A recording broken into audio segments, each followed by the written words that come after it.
దేవుని నామ స్తోత్రాలు. మీ అందరికీ వందనాలు. దేవుడు ఎంతగానో ప్రేమించి మరియు శ్రమించి అందరూ బాగుండారా? మీ అందరికీ నా హృదయపూర్వక వందనాలు. దేవుని సన్నిధిలో పరిశుద్ధ లేఖనంలోకి మనం వెళ్దాము.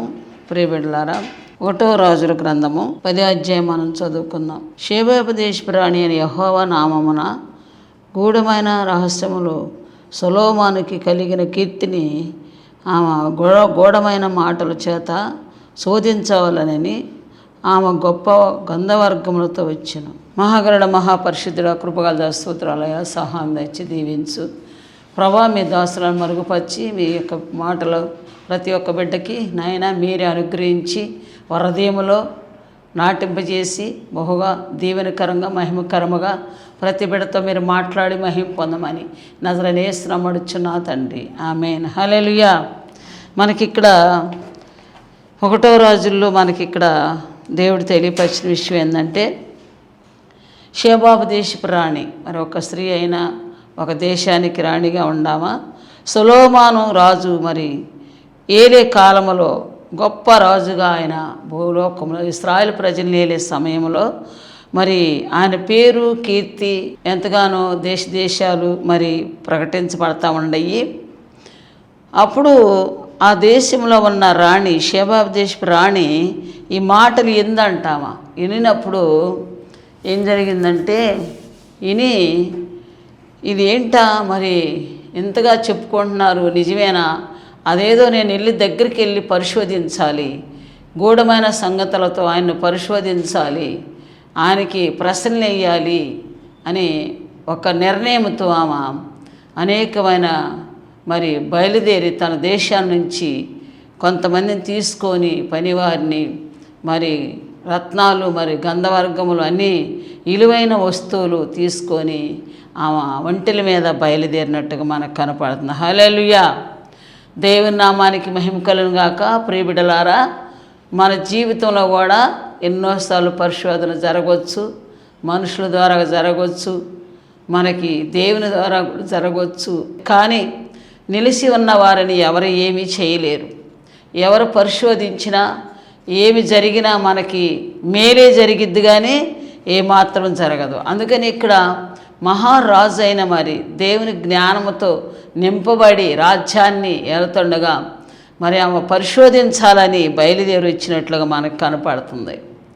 కానీ వచ్చి సొలొమోను తో కూడా ఆ రాజు సమూహంలో ఆమె ప్రశ్నలు వేసిందంట, చిక్కు ప్రశ్నలు. ఆయనకి ప్రశ్నలు వేసినప్పుడు మరి రాజుగారికి మరుగైనది ఏది లేదు.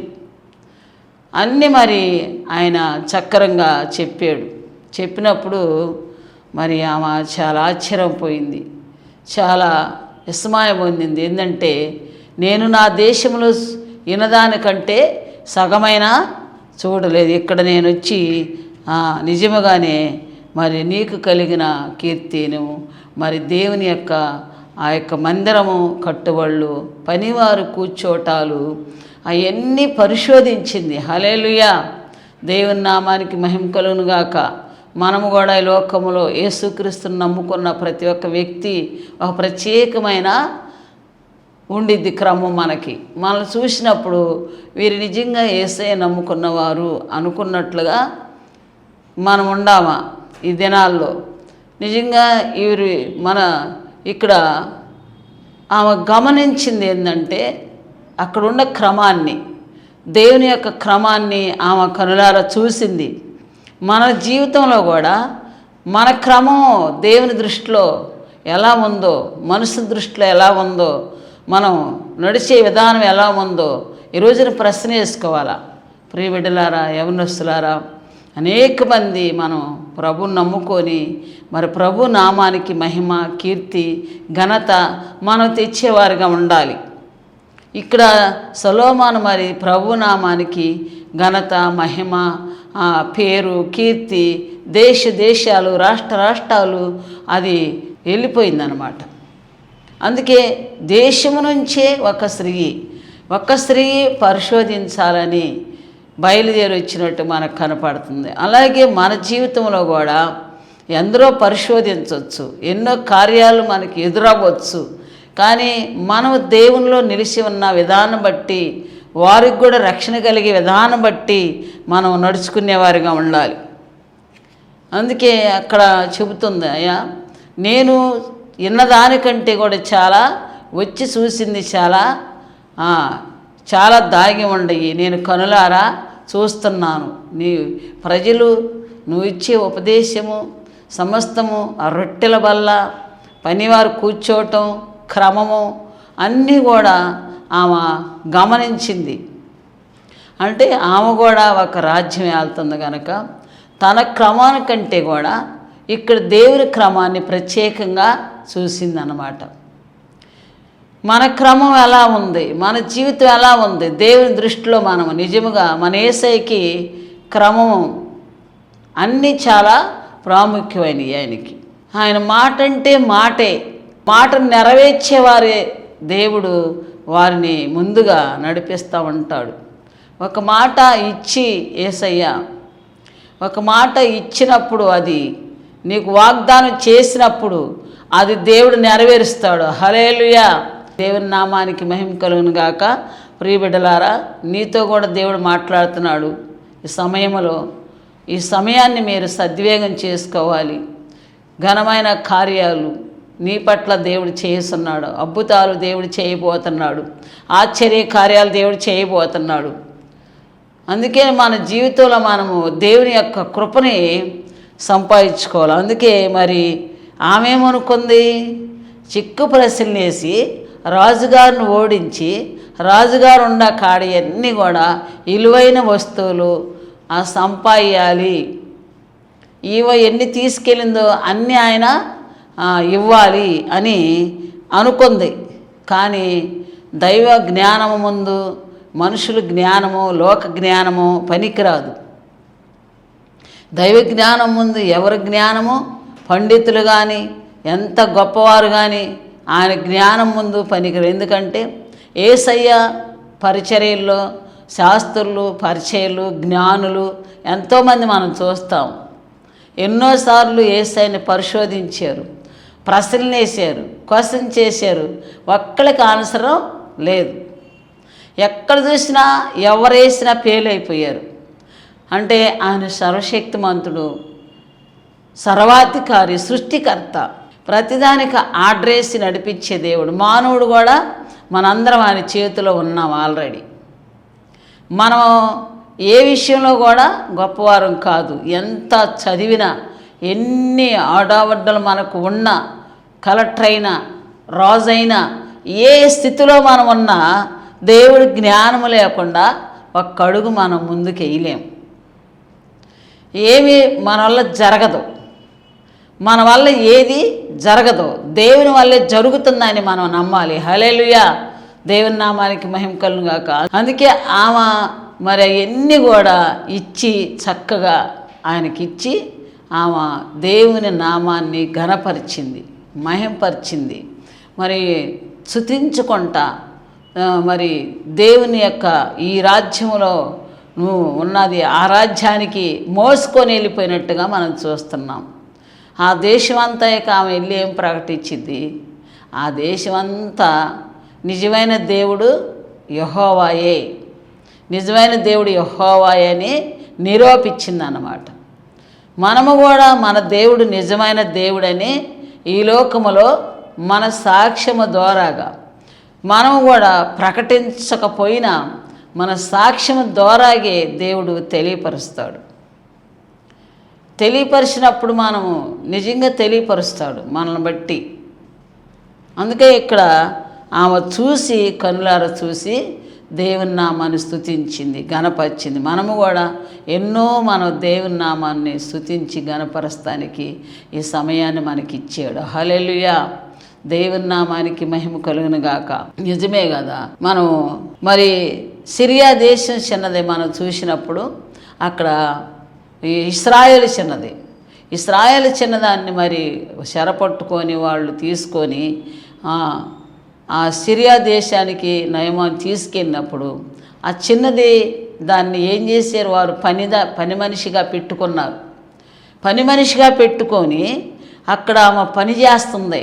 కానీ ఎలా పని చేస్తుందంటే దేవుణ్ణి ధరించుకొని ధైర్యముగా చిన్నపిల్లైనా, తల్లిదండ్రులు లేకపోయినా, కన్నదమ్ములు లేకపోయినా, తన దేశం కాకపోయినా దేవుణ్ణి మనస్సులో ఉంచుకొని జీవిస్తుంది. పనిచేసి వారితో గమనిస్తా, వారు ఏమై ఉండారో, ఏమి కలిగి ఉందో గమనిస్తా, పనిచేస్తా దేవుని యొక్క నామాన్ని ఘనపరుస్తాం, టైం కోసం ఎదురు చూస్తుంది. హల్లెలూయా. ఒక పని చేసినప్పుడు నిజమే దేవుడు ఏ దేశంలో ఉండా, ఏ రాష్ట్రంలో ఉండా, ఎక్కడుండా ఆయన నిన్ను నన్ను హెచ్చిస్తాడు. ఆయన నామాన్ని మనం ఘనపరచడానికి ఇష్టపడినప్పుడు దేవుడు చేసే కార్యాలు మనకు తెలియదు.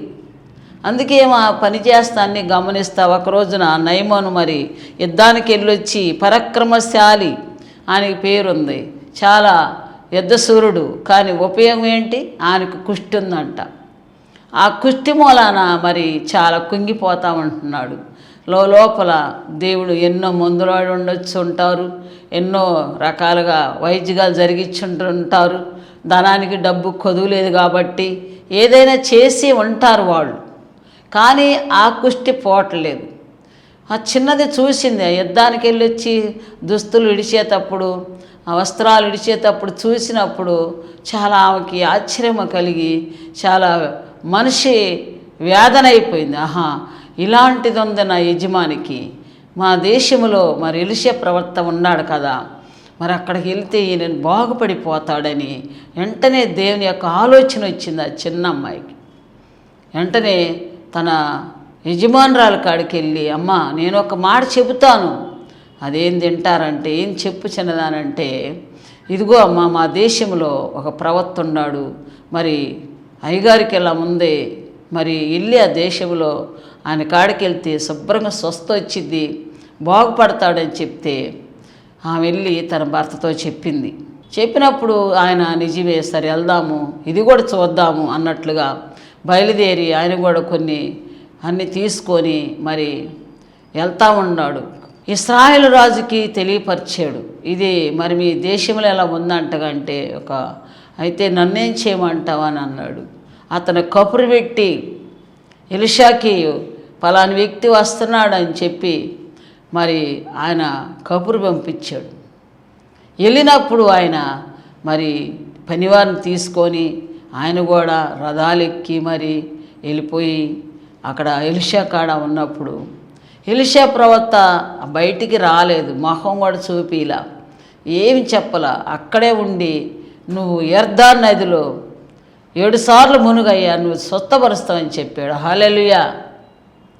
కానీ ఆయనకి అదేమనిపించింది, డాక్టర్ గారి కాడికి వెళ్తే డాక్టర్ గారు పట్టుకోవాలి, చూడాలి, చెకప్ చేయాలి, స్కానింగులు తీయాలి, మరి ఇవన్నీ చేయాలి. డాక్టర్ గారు అక్కడ ఉండి ఏంది ఇక వెళ్ళయ్యా, ఏమి లేదులే మందులు రాసేస్తాను, నర్సు గారు వెళ్ళిపో అంటే మనం ఏమనుకుంటాం. అలాగే ఆయన కూడా ఏమనుకున్నాడు, ఇదేంది ఈయన మనిషి కనపడకుండా మాట్లాడకుండా నాతో నేను ఎంత రాజుని వస్తే ఏమాత్రము కూడా మనిషినికి ఇలువ ఇవ్వకుండా ఏంటిది మాట చెప్తాడు, మా దేశంలో లేవా ఈ యొక్క నదులు అని అనుకొని తన మనసులో చాలా ఇదొచ్చేసేసింది. వెళ్ళిపోతా అంటా ఉన్నాడు, మన దేశంలో లేవా అంటే పక్కనున్న పనివాడు బతిమలాడుతున్నా, అయ్యా ఆయన ఏమన్నా కొండని నెత్తి మీద పెట్టాడా, ఒక మాటేగా, చూద్దాము, ఆ నదిలో దిగుదాము, మునుగుదాము, చూద్దాం, అది చేస్తే కదా తెలిసేది అని బ్రతిమలాడుకొని మరి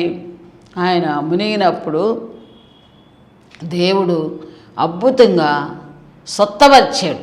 అప్పుడు ఆయన ఆ దేశమంతా కూడా మరి నిజముగా మరి వెనక్కి తిరిగి వచ్చి తను తెచ్చిన దుస్తులు అవన్నీ కూడా మరి ఇవ్వటానికి ఎలీషా కాడికి వచ్చి ఇస్తానని చెప్పినప్పుడు అవేమీ వద్దు, నాకు నువ్వే తీసుకెళ్ళయ్యా అని చెప్పాడు. తీసుకెళ్ళని చెప్తే ఏం చెప్పాడు, తీసుకయ్యా అంటే వద్దు అవసరం లేదు తీసుకెళ్ళని చెప్పాడు. కానీ ఏమాత్రం ఎందుకు, ఇప్పుడు దేవుడు సొత్తపరిచాడు కదా, ఉచితంగానే కదా, మన దేవుడు ఏం చెప్పాడు, ఉచితంగా ఇచ్చిన దాన్ని ఉచితంగా చేయన్నాడు, ఉచితంగా ఇచ్చిన దాన్ని ఉచితంగా చేయన్నాడు, ఉచితంగానే చేసాడు ఇక్కడ ప్రవర్త. మరి కానీ ఆయన మరి పక్కనున్న గ్రహాజీ ఏం చేశాడు, ఆయనకు ఆశ వచ్చిందంట, ఈయనకి లేదు. కానీ ఆశ అంటే అలాగే అంటే దుష్టుడనేవాడు ఆశ కలిగిచ్చేసాడు ఒక క్షణంలోని. నమ్మకంగా ఎన్నో సంవత్సరాల నుంచి నీతిగా బ్రతికిన వ్యక్తి, యథార్థంగా జీవించిన వ్యక్తి, శిశువుడుగా తాను జీవితంలో ఎంతో నమ్మకంగా ఉండి తనతో కలిసి జీవిస్తున్న వ్యక్తికి ఒక క్షణంలో మనసు మారిపోయింది. అందుకే మనకు బైబిల్లో ఏమని చెప్తున్నాడు యేసయ్య, అంతవరకు సహించినవాడు, నా రాకడ వరకు సహించినవాడు ధన్యుడు, వారే నిలబడతారంట రాకల్లో. అంతవరకు సహించాల. దేవుని యొక్క సన్నిధానంలో, దేవుని యొక్క ఏర్పాట్లో ఉన్న నీవు నేను అంతవరకు ఈ లోకంలో ఎన్నో రణరంగాలు ఎదురవుతాయి, అనారోగ్యాలు ఎదురవుతాయి, శ్రమలు ఎదురవుతాయి, బాధలు కష్టాలు ఎన్నో పరిస్థితులు ఎదురవుతాయి. మనం వాటి వైపు చూడకుండా ఈ జీవితంలో దేవుని యొక్క ఇచ్చిన ఆత్మీయ జీవితాన్ని దేవుని కొరకు ముందుగా మనం వెళ్ళేవారుగా ఉండాలి. పరిస్థితులు ఏదైనా సరే ప్రియబిడ్డ, ఈ మధ్యాహ్న కాలంలో మరి మన జీవితాన్ని దేవునికి సమర్పించుకుందాము. పరిశోధనలో కలగవచ్చు, నమ్మకపోవచ్చు, కానీ నమ్మకమైన దేవుడు మన దేవుడు. నమ్మకాన్ని ఆయనే తెలియపరుస్తాడు నీకు. ఆ నమ్మకాన్ని మనం నిజముగా దేవుని దృష్టిలో నువ్వు ఉన్నట్లయితే ఈ క్షణమే నువ్వు ఆ యొక్క గొప్ప కృపను పొందుకుంటావు. అందుకే ఆయన వద్దనే తలకే రథం తిప్పుకొని వెళ్ళిపోతూ ఉన్నాడు. ఈయన వెనకమాల పరిగెత్తాడంట. పరిగెత్తి అయ్యా ఆ పాప అన్నాడు. ఎందుకయ్యా ఏంటి నేను వచ్చేగా మరంటే, లేదు సరి తీసుకునేవాడు ఏం చెప్పకుండా ఇయ్యయ్యా అంటే పోయేది. ఏమన్నాడు, మా గురువు గారిది అమ్మన్నాడు అని చెప్పాడు. మా పాస్టర్ గారు చెప్పాడు. ఆయన ఇచ్చేసేసాడు. ఇస్తే ఏం చేశాడు, దొంగతనం చేసి ఇప్పుడు ఇలాగే ఉండిద్ది. ఒక మాట అయినా, ఒక పని అయినా, ఏదైనా అబద్ధం ఆడితే దాన్ని పూడ్చిపెట్టాల్సి వచ్చింది. కానీ ఆయన తెచ్చుకున్నాడా, అక్కడ దాసి వచ్చాడంట. హల్లెలూయా. చూసావా, అంటే న్యాయంగా యథార్థంగా సంపాదించి డేరుగా నిలబడే అవకాశం ఉంది. ఇప్పుడు అది దొంగతనంగా చేశాడు కాబట్టి ఏంది అంత బలవంతకరమైన పని, ఎవరో ఏదో చేస్తున్నారని మనము దానివైపు కన్నెత్తి కూడా చూడకూడదు. ఆశపడే మనసు ఉండకూడదు. మొదట చూసావా, ఆశ ఎప్పుడైతే మనసులోకి వచ్చింది వెంటనే క్రియ జరిగింది. ఇది దుష్టుడు చేసే క్రియలు. మన జీవితంలో కూడా కంటితో చూసిన వెంటనే ఆశపడే మనసు వచ్చింది చాలామందికి. అది కూడా మనం కూడా చేస్తే బాగుంది, లేకపోతే అప్పు చేసేం చేయాల్సిందే.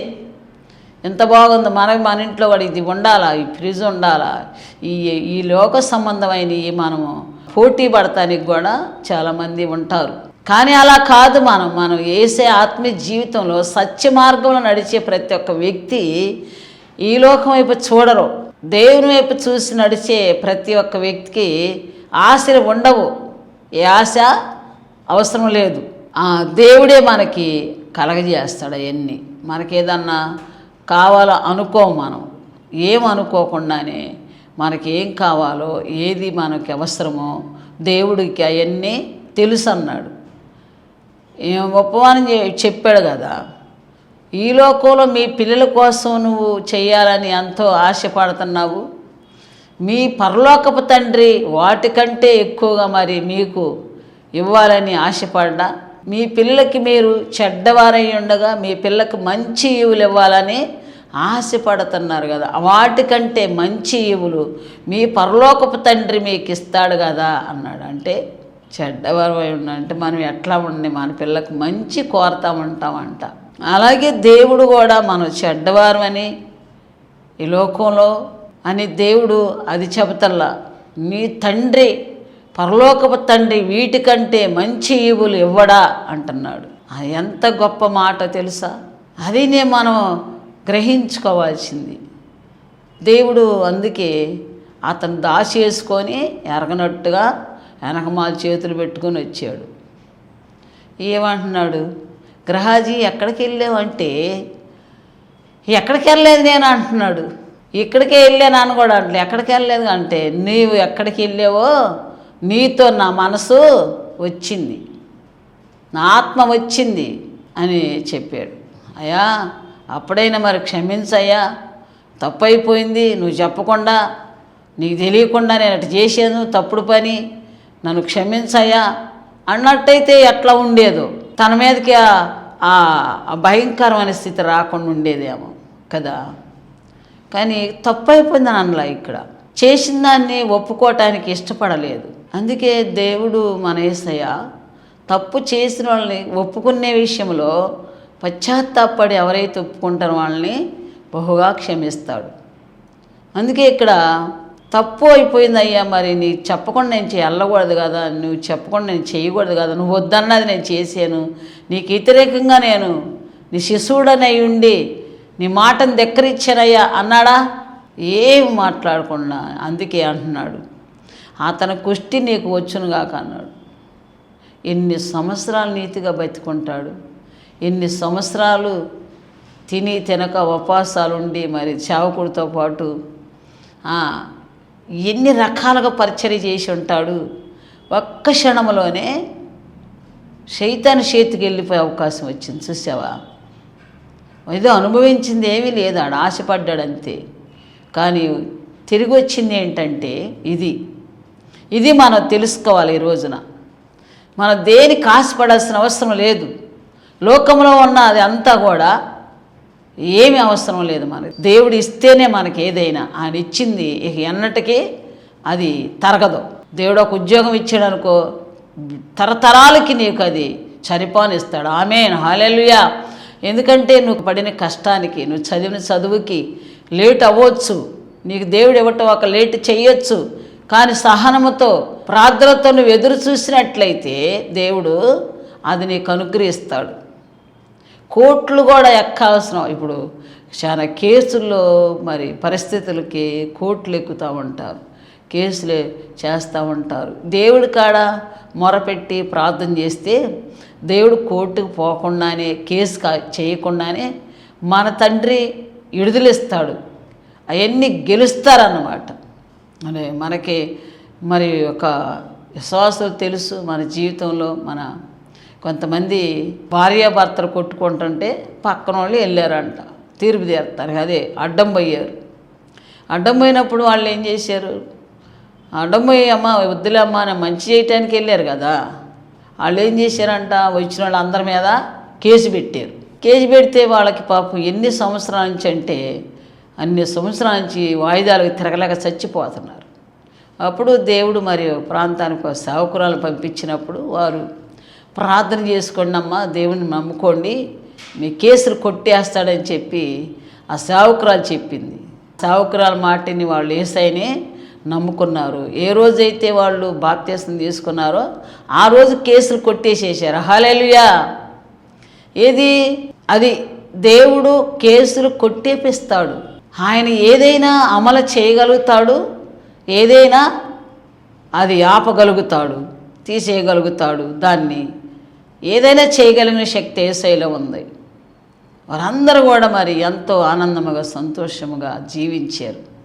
అందుకని మన జీవితంలో మనము కూడా ఇక్కడ మరి సిరియా దేశం అంతా కూడా ఇప్పుడు ఆ నయమాను మరి నిజమైన దేవుడు యెహోవాయే అని తన దేశాన్ని మొత్తాన్ని యెహోవాతోనే నింపాడు అన్నమాట. దేశమే మారిపోయింది. ఇది ఇప్పుడు మనం టెన్షన్ పడాల్సిన అవసరం లేదు. క్రైస్తవుల మీదకి వచ్చి మరి హిందూ దేశంగా మారాలని ప్లానింగ్ మీద ప్లానింగ్లు ఇస్తున్నారేమో భయపడతలేదు. ఎందుకంటే సృష్టికర్త మన దేవుడే కదా. ఈ సృష్టిని ఎలా ఏలాలో ఆయనకి తెలుసు, ఎక్కడ ఆపోలని తెలుసు, ఎక్కడ లేపోలని తెలుసు, ఏం చేయాలో ఏం జరగబోతుందో ఎవరికి తెలియదు.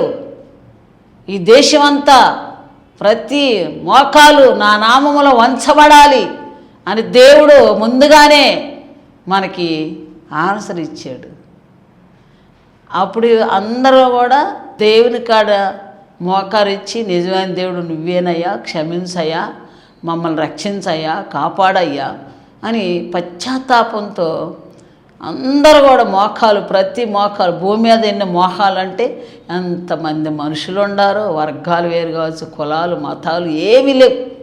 మనుషులు పుట్టిన ప్రతి మనిషి దేవునికి సాగిలపడి ప్రార్థించే సమయం ఒకటి వస్తుంది అని దేవుడు మనకి తెలియపరుస్తున్నాడు. ఏం జరిగింది చూద్దాం, మౌనంగా ఉండి చూడమన్నాడు మోషేని. మౌనంగా ఉండి మనం కూడా చూసేవారుగా, మౌనంగా ఉండి దేవుని యొక్క సన్నిధానాన్ని మనం కనిపెట్టేవారుగా, ప్రార్థన చేసి మరి ఈ దేశాలను రాష్ట్రాల్లో ప్రతి ఒక్కరికి రక్షణ మారు మనసు పొందటానికి మనము కూడా ఈ దేశంలో ఒక పాలిభాగస్తులుగా ఉండి దేవుని నామాన్ని హెచ్చించేవారుగా, గణపరిచేవారుగా, ప్రతి ఒక్కరమే ఈ విషయంలో ప్రార్థించేవారుగా ఉండాలని దేవుడు ఈ మాటలు దీవించునుగాక. ఆమేన్. ప్రార్థన చేసుకుందాం. మహాగరుడ మహాపరిశుద్ధుడ కృపగంధ స్తోత్రాలయ సహాయం దయచే పరిశుద్ధాత్మదేవ, ఇప్పటి వరకు మీ దోస్త్రాల్లో ఉండి అనేకమైన సత్యాలు మర్మాలు మాట్లాడిన దాన్ని బట్టి స్తోత్రాలయ్యా. ఎన్నా ప్రతి ఒక్క బిడ్డతో మీరు మాట్లాడండి, హృదయాలు మీరు నీరు కట్టి ఫలింప చేయండి ప్రభా. దీవించండి, ధైర్యపరచండి, బలపరచండి, సిద్ధపరచండి దేవా. ప్రతి ఒక్క బిడ్డతో మీరు మాట్లాడిన దాన్ని బట్టి స్తోత్రాలయ్యా. సహాయం దయచి బిడ్డలున్న ప్రతి ఒక్క బలహీనతలను ఆయన బాధలు, కష్టాలు, విరుకులు, ఇబ్బందులు, సమస్యలు కొట్టివేసి వారికి గొప్ప విడుదల దయచేయనాయన. ఏ బిడ్డ కన్నీటితోనైనా కృంగిపోతున్నారో నాయన వారు ధైర్యపరచునాయన. అనారోగ్యాలతో అయ్యా బాధల్లో ఉన్న వారందరూ స్వత్తవచ్చు ప్రభా. సాతాను బంధకాల నుంచి, సాతాను కుదుతల నుంచి కోల్చేసి నాయన గొప్ప విడుదలిస్తున్న యేసయ్యా. ప్రతి వారికి ఆరోగ్యం దయచి, మంచి ఆరోగ్యం దయచి, బిడ్డలు చదువుకొని ఎదురు చూస్తున్నారు, ఉద్యోగాలు లేక వారందరికీ ఉద్యోగాలు దయచేయనాయన. చదువుకునే వారందరికీ సమృద్ధిగా దయచేయనాయన. యవనస్తులను ఎవరాలు మీరు లేవనెత్తండి, మీ పని యాత్ర కొరకు నాయన. ప్రతి బిడ్డని మీరు దర్శించండి అయ్యా. మీ పని కొరకు నాయన సిద్ధపాటు దయచేయనాయన. రక్షణ భాగ్యం దయచి బలమైన కార్యాలు జరిగించండి ప్రభు. వృద్ధాపంలో తల్లిదండ్రుల్ని ప్రేమించే పిల్లలుగా చేయతండ్రి. సహాయం దయచి దేవా. ఈ లోకములో, దేశాల్లో, రాష్ట్రాల్లో అల్లకొల్లారు ఆటంకాలు అయ్యా. వర్షాలు లేవు నాయన, వర్షాలు దయచే నాయన. ఈ ప్రజల క్షేమాన్ని కోరే దేవా, ప్రజల్ని నాయన సంతోషపరిచే దేవుడు నాయన. ఈ ఎండల వేడిని తప్పించి మీ ప్రజలకి వర్షాలను రప్పిస్తున్నాయి యేసయ్యా. అయ్యా ప్రతి ఒక్కరు మీరు దీవించండి, ఆశీర్వదించండి, మీ కృపతో నింపండి ప్రభా. ఏ లోటు లేకుండా ఏ సమస్తము కార్యాలు జరిగిస్తున్నవాడా, నీకు అసాధ్యమైంది లేదు ప్రభా. సమస్తాన్ని సమకూర్చి దీవించి నడిపించి మీరు మహిమ పొందమని నజరేయుడైన యేసు నామమున అడుగుచున్నా తండ్రి. ఆమేన్, ఆమేన్, ఆమేన్. దేవుడు మిమ్మల్ని దీవించి ఆశీర్వదించునుగాక. వందనాలు.